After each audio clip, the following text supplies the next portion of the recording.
Fresh food আছে এগুলো তো বাদ না আমরা ফ্রেশ ইনশাআল্লাহ আমাদের কানাডা বলে ফান্ডিং এর ব্যবস্থা করে তাহলে ইনশাআল্লাহ আমাদের এই বিনোদন বিকাশ মানে বাস্তবায়ন হবে এবং আমরা মারহাবা ধন্যবাদ অত্যন্ত গুরুত্বপূর্ণ বক্তব্য দিয়েছেন হযরত মাওলানা গোলাম মোহাম্মদ সাহেব আল্লাহ রাব্বুল আলামিন আমাদেরকে এই পথে আগামী প্রতিষ্ঠান করে সকলে আমিন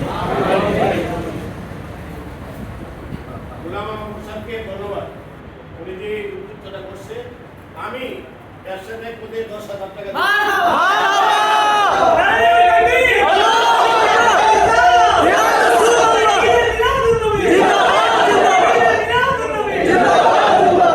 আপনারা একটু নেবেন কে কি দিবেন আমার ভাই লিখে দেবো বলে দেবো ঠিক আছে বাদুড়িগির থেকে বক্তব্য দিয়ে আছেন হাফেজ মোহাম্মদ মহসিন আসসালামু আলাইকুম ওয়া রাহমাতুল্লাহি ওয়া বারাকাতুহু।